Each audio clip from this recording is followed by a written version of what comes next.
Sir సాధారణంగా మీరు service నుంచి వచ్చారు కాబట్టి ఏదన్నా పెద్దవాళ్ళ కుటుంబ సభ్యుల ఘటన జరిగినప్పుడు పోలీసులపైన ఎట్లాంటి ప్రెజర్ ఉంటుంది? ఏముంటుంది మా పిల్లవాడు ఎట్లా బయటపడ్డాడు చూడండి అంటారు.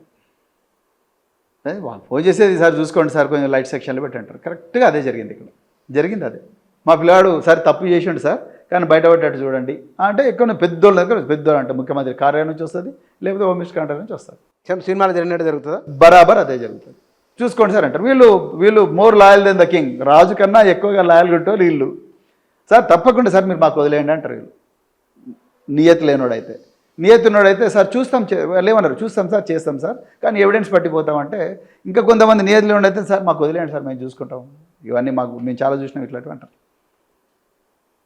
సో అదే జరిగింది ఇక్కడ పేట్ బషీరాబాద్లో జరిగిన ఎఫ్ఐఆర్లో వాళ్ళు సెక్షన్ 11 సెక్షన్ 12 పెట్టారు. చిన్న కేసు 2 సంవత్సరాలు 3 సంవత్సరాలు జైలు శిక్ష అంటే వీడ బొంగనే సెషన్ బెయిల్ వస్తుంది, లేకపోతే హైకోర్టులో యాంటిసిపేటరీ బెయిల్ వస్తుంది. మొదలు హనీ ట్రాప్ అనే చర్చ పెద్ద ఎత్తున వచ్చింది. ఎందుకు జరిగిందంట సార్? ఏ కారణం? బీజేపీ వాళ్ళ కుట్ర. ఈరోజు కూడా చేస్తున్నారు అలా కుట్ర. ఆ అమ్మాయి ప్రైవేట్ వీడియోలను కూడా బయట పెడతా ఉన్నారు. ఎంత నీచులు ఈ బీజేపీ ఐటీ సెల్ వాళ్ళు. ఆ అమ్మాయి ప్రైవేట్ వీడియోలను బయట పెడుతున్నారు మన ఇళ్ళల్లో. నేను అందుకొరకే మా బీజేపీలో అక్కలు ఆడపిల్లలు ఉంటారు కదా, అదే చెప్తున్నా. మీ బీజేపీలో ఉండే అక్కలు చెల్లెలకు అన్నలకు తమ్ములకు అందరికి చెప్తున్నా. ఇవాళ రఘునందన్ రావు పొద్దులేస్తే మన ఇంతకుముందు బీఆర్ఎస్ సమయంలో ఒకసారి పబ్లో ఒక ఫారినర్ను 3 పిల్లలు 4 పిల్లలు ఈ హైదరాబాద్ చుట్టంతా తిప్పుకుంటూ ఆమెతో అత్యాచారం చేసిందనే వార్తలు వచ్చినాయి, వీడియోలు వస్తే ఆ వీడియోలను కూడా ప్రజలకు చూపించుకుంటా రఘునందన్ రావు పెద్ద ప్రెస్ మీట్ పెట్టండి. ఎందుకు ఇలా Raghunandan Rao BJP MP silent అయిపోయింది చెప్పండి? ఎక్కడ పోయిండు బీజేపీ మహిళా మోర్చా నాయకురాలు? ఎందుకు మాట్లాడతలేరు? బీజేపీ అధ్యక్షుడు రామచంద్రరావు ఏమంటాడు, ఇది కొడుకు చేసినండి తండ్రికి ఏం సంబంధం అంటాడు. ఆయన లాయరేనా అంటే ఆయన లాయర్ నుంచి వచ్చిండు, కొడుకు చేస్తే తండ్రికి ఏం సంబంధం? ఏది కోర్టులకు వాదిస్తున్నావు నువ్వేమన్నా రామచంద్రరావు? ప్రజాక్షేత్రంలో ఉన్నావు. తండ్రికి తెలియకుండా తండ్రి వెనకేసుకొచ్చిన విషయం మీకు తెలియదా? తండ్రి కొడుకు ఒకటే ఇంట్లో ఉన్న విషయం మీకు తెలియదా? నెల రోజుల సంవత్సరం పాటు తండ్రి కొడుకు ఒకటే అమ్మాయితో తిరుగుతున్న విషయం తెలియదా? ఆ అమ్మాయి మైనర్ అన్న విషయం మీకు తెలియదా? ఆ కుటుంబం మీ దగ్గరికి వచ్చిన విషయం మీరు కరెక్ట్ కాదా? రండి మరి పోదాం, ఏ దేవుని దగ్గర పోదాం ఆంజనేయ స్వామి దగ్గర పోదామా, లక్ష్మీనరసింహ స్వామి పోదాం, మా కొమరేలి మల్లన్న దగ్గర పోదామా, లేకపోతే శ్రీశైలం పోదామా, రండి నేను కూడా వస్తాను తడి బట్టలతో. ఎందుకు ఈ పచ్చి అబద్ధాలు? సో పక్కా ఇది ఆయనకు తెలిసే జరిగింది బండి సంజయ్ గారికి. లేకపోతే ఆయన సంగపని ఎందుకు వాడుకుంటాడండి మీరు చెప్పండి? సో చాలా చిన్న కేసు పెట్టిండ్రు. ఏది సెక్షన్ 11 సెక్షన్ 12. యాక్చువల్ పెట్టాల్సింది ఏంది సెక్షన్ 8 అన్న పెట్టాలి, ఇంకా కొంచెం తీవ్రంగా ఆలోచిస్తే సెక్షన్ 3 లేకపోతే సెక్షన్ 6 పెట్టాలి. ఏమో ఆ సెక్షన్లో ఏం చెప్తారు? సెక్షన్లో ఏంటంటే సెక్సువల్ అసాల్ట్, సెక్సువల్ ఇంటెంట్, తప్పకుండా రేప్ చేయాలనే ఇంటెన్షన్ ఉండి ఆ అమ్మాయిని అసాల్ట్ చేసే ప్రయత్నం చేస్తే అది నేరం. అది పెట్టలే, లైట్ కేసు పెట్టండి సార్, ఇట్లా వస్తాడు అట్లా పోతాడు అని అష్యూరెన్స్ ఇచ్చిండు కాబట్టి చేసిండు. రెండవది బుచ్చన్న గారు మీరు బాగా గుర్తుపెట్టుకోవాలి, నేను ఎన్నోసార్లు చెప్పిన, చట్టాలు ఎంత కఠినమైనప్పటికీ కూడా అమలు చేసే పోలీస్ ఆఫీసర్కు బాధితురాలికి న్యాయం చేయాలన్న ఆలోచన లేకపోతే నువ్వు ఎంత క్రూరమైన చట్టమైనా ఏం చేయలేవు, నువ్వు ఎంత గొప్ప పోలీస్ ఆఫీసర్ అయినా ఏం చేయలేవు. నీకు ఆ ఇంటెన్షన్ ఉండాలి. నిజంగా ఆ పొజిషన్లో ఎవరైనా గొప్ప ఇంటెన్షన్ ఉన్న పోలీస్ ఆఫీసర్ ఉంటే ఇమ్మీడియట్గా ఏం చేసేటోడంటే సెక్షన్ 3 పెట్టేటోడు, లేకపోతే సెక్షన్ 8 పెట్టేటోడు. కరీంనగర్ పోలీసులకు ఫోన్ చేసేటోడు, వాడు ఎక్కడున్నాడు చూడండి అని, పొడాపడ వాడిని ఎత్తుండ్రి అంటారు. ఎత్తి ఇక్కడ అర్జెంటుగా కిడ్నాప్ చేసి తీసుకురండి అంటారు. తీసుకొచ్చి బషీరాబాద్ పొజిషన్లో పెట్టి మేజిస్ట్రేట్ ముందర ప్రొడ్యూస్ చేసేటోళ్ళు.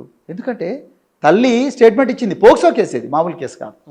పోక్సో కేసు 2012లో పిల్లల మీద అఘాయిత్యాలు అవుతున్నాయి, అత్యాచారాలు అవుతున్నాయి, ఇప్పుడున్న ఐపీసీకి అన్ని కోరలు లేవు అని చెప్పి పోక్సో కేసు తీసుకొచ్చింది ఆనాటి యూపీఏ ప్రభుత్వం. కేసు అయింది కదా అబ్బాయి మీద, కేసు అయింది కదా, కేసు అయింది. నిందితుడు ఎక్కడ ఉన్నాడు? వాడు ఇంకా ఎంతమందిని నాశనం చేస్తాడని భయం అవుతున్నది. అలా కరీంనగర్లో హిందూ ఏకతాయాత్ర అని పెట్టాను. నేను మా అక్కలకు చెల్లెలకు అన్నలకు తమ్ములకు మీ అందరికి కూడా జై శ్రీరామ్, జై హనుమాన్, అదేవిధంగా జై జాంబవ, జై భీమ్. నేను ఒక్కటే చెప్తున్నా, దయచేసి అక్కలారా అన్నలారా, ఇంకా ఈ నిందితుడు పరారీలో ఉన్నాడు. వాడు ఎంతమంది అమ్మాయిల మీద అఘాయిత్యం చేస్తాడో నాకు తెలియదు. మీరు అమ్మాయి వాళ్ళ తల్లితో మాట్లాడింది కదా సార్, మీరు మాట్లాడినప్పుడు అంటే ఏ విషయాలు ఆమె మీతో చెప్పి నేను మీకు చెప్పినామని చెప్పింది. అదేవిధంగా మాకు భయం అవుతుంది సార్, వీళ్ళు మమ్మల్ని ఏం చేస్తారని భయపడుతుంది వాళ్ళు.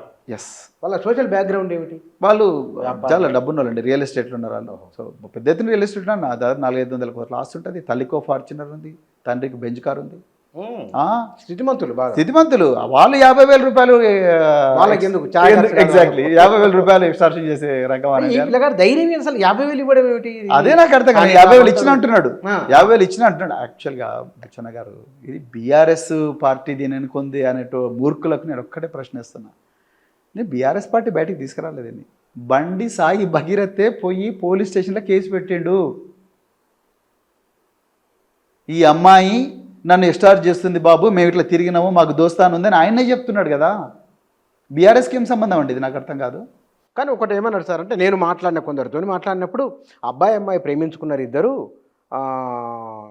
సాధారణ మనస్పర్ధలు వస్తాయి కదా, ఇంకేదో జరిగింది అక్కడ, అందువల్ల ఇదంతా ఇంత వివాదమైంది అని ఒక ఆర్గ్యుమెంటు.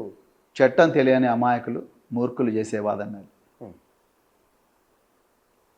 18 సంవత్సరాల వయసు లోపల ఉన్న ఏ అమ్మాయి అయినా ఏ అబ్బాయి అయినా సెక్సువల్ యాక్టివిటీ కానీ సెక్సువల్ అడ్వాన్సెస్ కానీ ఇంటర్ కోర్సు కానీ ఇంటర్ రిలేషన్షిప్ కానీ కన్సెంట్ ఇస్తే అది చట్టరీత్యా నేరం.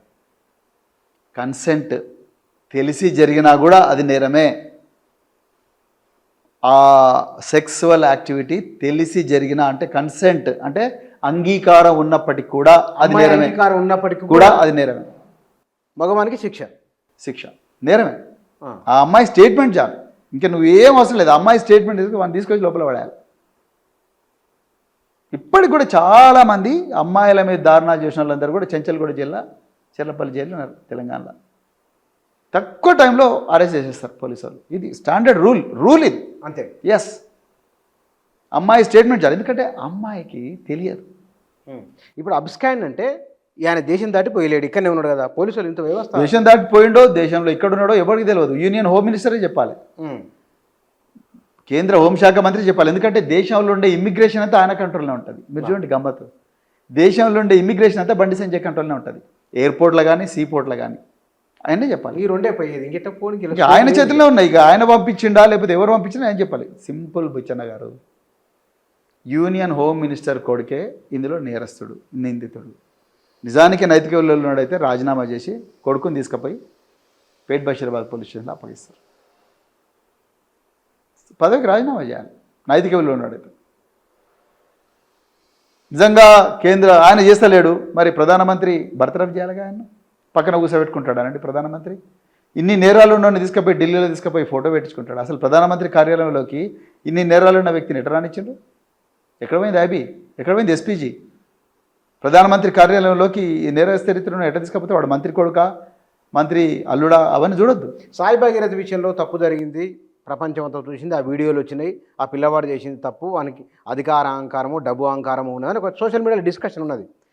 గతంలో మీకు బండి సంజయ్కి మధ్య ఒక చిన్న వివాదం కూడా నడిచింది, ఆ కోపం ఏమైనా ఉన్నదా మీకు? నాకేం లేదు. నాకు బండి సంజయ్ శత్రువు కాదు. ఆయన నేను ఎప్పుడు కలుసుకోలేదు, ఎప్పుడు కూడా కలుసుకోలేదు ఆయన. నేను మాకు కోపము లేదు. నేను కరీంనగర్ జిల్లా ఎస్పీగా ఉన్నప్పుడు ఆయన ఎక్కడో చిన్న బస్తీ స్థాయి నాయకుడు. నాకు ఆయనకి గల్లీ లీడర్ ఉన్నప్పుడు గల్లీ. నేను 2001లో కరీంనగర్ జిల్లా ఎస్పీగా పనిచేసి 2004 వరకు ఉన్నా. నాకు బండి సంజయ్కి ఏం కోపం అండి. మీరు గురుకుల కార్యదర్శి ఉన్నప్పుడు, నేను గురుకుల కార్యదర్శి ఉన్నప్పుడు ఆయన నన్ను ఆయనకి ఎవరో స్క్రిప్ట్ ఇచ్చిండు. ఆయన కిషన్ రెడ్డో లేకపోతే ఆర్ఎస్ఎస్ హెడ్ క్వార్టర్ నాగపూర్ నుంచో ఈ ప్రవీణ్ కుమార్ ఏదో స్వేరో అది ఇది అని అంటున్నాడు. సో రేపొద్దున మనం జనాల చెవిలో పూలు పెడుతున్నాము, జనాలను మత ఛాన్సెస్లుగా తయారు చేస్తున్నాము. సో ఈయన జనాలను చదివిస్తున్నాడు, వాళ్ళతో ఇంగ్లీష్ నేర్పిస్తున్నాడు, వాళ్ళందరూ విదేశాలకు పంపిస్తున్నాడు. ఇక వీళ్ళందరూ బాగా తెలివిన అయితే ప్రతింటికో అంబేద్కర్ పెడతాడు, ప్రతింటికో పూలే పెడతాడు, ప్రతింటికో అంబేద్కర్, ప్రతింటికో పూలే, ప్రతింటికో కాంశీరాము, ఒక ఆల్బర్ట్ ఐన్స్టీన్ పెడితే ఇంకా మన దుకాణం అంతా బంద్ అవుతుంది రా బాబా అని ప్రవీణ్ కుమార్ మీద ఒక దీర్ఘకాలిక కుట్రతోని వీళ్ళు బండి సంజయ్ని నా మీద గుసిగొల్పినారు. అది చాలా క్లియర్. కానీ నేను ఆ దృష్టిలో పెట్టుకొని ఎప్పుడో మర్చిపోయాను. నేను అవన్నీ దృష్టిలో పెట్టుకొని నేను యాక్చువల్గా నేను మీకు సేపు చెప్పాను కదా బుచ్చన్న గారు, నేను బండి సంజయ్ మీద ఏమన్నా వ్యక్తిగత ఆరోపణలు చేసినా ఇప్పుడు లేవు, చేయలేదు. నేను ఫ్యాక్ట్స్ ఆఫ్ ద కేసు గురించే మాట్లాడుతున్నాను. ఎఫ్ఐఆర్లో ఏముందో దాని గురించే మాట్లాడుతున్నాను, చట్టం గురించి మాట్లాడుతున్నాను. బండి సంజయ్ వ్యక్తిగత జీవితం అనవసరం, బండి సంజయ్ కొడుకు వ్యక్తిగత జీవితం కూడా నాకు అనవసరం. ఈ కేసు వరకు మాట్లాడుతున్నారు మీరు. నేను ఫ్యాక్ట్స్ మీదనే మాట్లాడుతున్నాను. నేను వాళ్ళు ఎట్లటోళ్ళు, వాళ్ళు ఏంది, వాళ్ళకు ఉండే అవలక్షణాలు ఏంది, వాళ్ళు ఏ బ్రాండ్ విస్కీ తాగుతారు, ఏ బ్రాండ్ బీర్ తాగుతారు, ఎక్కడ గంజాయి తెచ్చుకుంటారు, అవన్నీ నేను మాట్లాడను. ఎక్కడ తంబాకు తెచ్చుకుంటారు, ఎక్కడ గుట్కాలు తింటారు, ఏం బిజినెస్లు చేస్తారు నాకు అనవసరం. అది వాళ్ళ వ్యక్తిగత. టీఆర్ఎస్ ఎందుకు ఆయన తంబాకని పదే పదే అంటే నేను చెప్తున్నా అబ్బా, నేను విషయం చెప్తున్నా, అది నాకు వ్యక్తిగత. ఆయన ఎప్పుడు కూడా నేను అనను, నాకు అవసరం లేదు. అది బండి సంజయ్ వ్యక్తిగత. కేటీఆర్ ఆయన మీరు చెప్పండి. ఆయన వ్యక్తిగత జీవితం అది. నాకెందుకు, ఆయన ఏం బ్రాండ్ విస్కీ తాగితే నాకెందుకు, లేకపోతే ఏ బ్రాండ్ గుట్కా తింటే నాకెందుకు, అవసరం లేదు. నేను ఫ్యాక్ట్స్ ఆఫ్ ద కేసు, ఎఫ్ఐఆర్లో ఏముందో వాటి గురించే మాట్లాడుతున్నా, చట్టం ఏం చెప్తుంది దాని గురించే మాట్లాడుతున్నా, పోలీస్ మాన్యువల్స్ బేసిస్ మీద నేను మాట్లాడుతున్నా. బండి సంజయ్ కానీ వాళ్ళ కొడుకు నాకు వాళ్ళు ఎవరో కూడా తెలియదు. ఇన్ఫ్యాక్ట్ ఈ అమ్మాయి కూడా నాకు తెలియదు.